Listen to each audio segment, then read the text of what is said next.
So we have to produce 100% more food in 50 years than we do today. We have to double the amount of food we produce.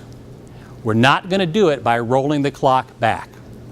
But the public still has an absolute right to respect everybody in the food system to behave in a responsible manner, to do the right thing for people, animals, and the planet while we increase that level of productivity. According to the World Wildlife Fund, we're already consuming at about 1.25 planets a year. Not a sustainable level. If China continues to develop the way it's predicted, that will be 2 planets. If every other developing country follows our path for consumption, it will be 11 planets. We don't have 11 planets. We've got 1, which means we have to continue to produce more using less. Jason Clay, the director of the World Wildlife Fund, by almost any measure, producing food has the largest impact of any human activity. Estimates suggest we'll have to produce twice as many calories on the same amount of land in order to protect biodiversity and ecosystem functions. So we have to double productivity on the same land because we're not going to bring more land into production, not in a productive way. 80% of future growth has to come from increasing yields, which means the responsible use of innovation and technology. But we have to help people get comfortable that we can do that and do it in a way consistent with their values. If we don't, they won't support it. 10 to 15% will come from higher cropping density and about 5 to 10% from expanded land use. So producing more, using fewer resources is the path to doing what we need to do for people, animals, and the planet, and doing it the right way. Growth limitations, it's a challenge. 75% of the world's poor are rural and most are involved in agriculture. So agriculture is key to making sure that people all around the world have enough to eat. It remains fundamental to poverty reduction, economic growth, and environmental sustainability. But you know what? It's also crucial to national security. It's an important part of protecting our national security. Because, as Defense Secretary Gates said, poverty breeds hatred, discontent, and desperation.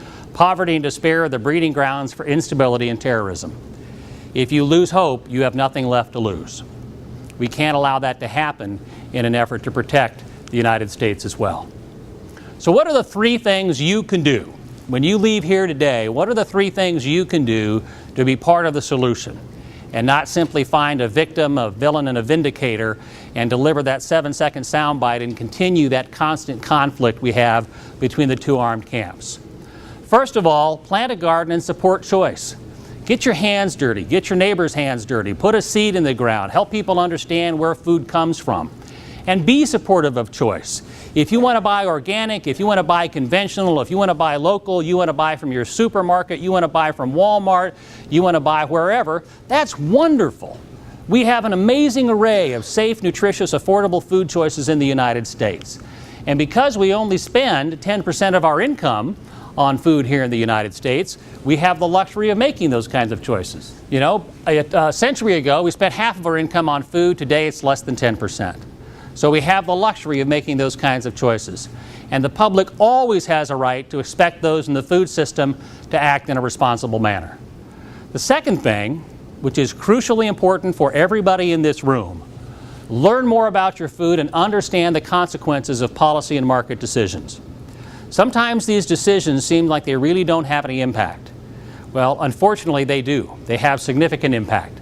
Decisions have consequences, and decisions that limit our ability to increase productivity will result in increased hunger in the U.S., around the world, and for future generations. So if we have market policy, if we have brands that limit our ability to increase productivity, if we have legislation or regulation that limits our ability to produce twice the number of calories on the same amount of land, somebody's going to go hungry. That's the outcome. That will be the result of those marketplace decisions.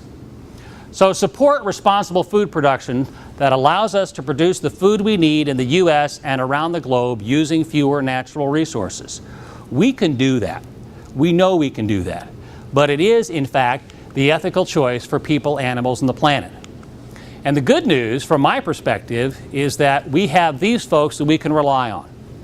Farmers are the most innovative, the most ethical, the most inventive people on the planet. They will continue to find creative ways to produce more using less. whether they're producing commodity crops, specialty crops, conventional crops, organic crops, farmers market, or for global export, farmers will find a way to make it work. If we give them the opportunity, we give them the tools, they will find the way to be innovative and make the right choices for people, animals, and the planet.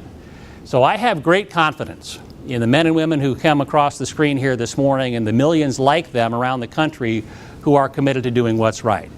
Because I know at the end of the day, they will make the ethical choice for people, animals, and the planet and help assure that we have a socially responsible food production system. Thank you very much. I appreciate the time and attention. And Victor, I don't know if we have time for a few questions at this point or not. Okay. So we've got some time for questions if anybody has any. Don't everybody jump up at once. We also have, for those of you who are interested, a couple of things that we'll hand out during lunch. One, we've got a handout on this kind of ethical choice platform that's about the right length for your organizational newsletter or an op-ed. So if you'd like to beg, borrow, or steal, feel free. It's provided. And we also have a little background and information on the Center for Food Integrity. But we've got some information on both the ethical choice and CFI. Questions, comments, feedback? Yes, sir. Great question. Question was, is it up to the U.S. to provide the world's food, or is it an international effort? It has to be up to the international community to do that. We cannot feed the world, and the feedback from consumers is they don't believe it's our responsibility to feed the world. But here's the challenge. If we enact market decisions or policy decisions that don't allow the technology to be available in the developed world, it won't be available in the developing world. Because if it's not commercially available and viable here, it won't be a tool that can be used in the developing world to provide food for themselves. So it's a combination of both. We can certainly grow more and export more, but we also need to make sure that those responsible technologies are available and successful here so that they will be available in the developing world. Yeah, great question. It was about technology and technology being available here, and how does that play out globally when not everybody has the same ability to purchase or implement or use technology. And it will play out over time. The technologies have to be commercially viable in the developed world, or they won't continue to be developed. I mean, we won't continue to make those investments. Once they are viable commercially here, then it makes it much easier for them to be implemented in other places and more affordable in other places.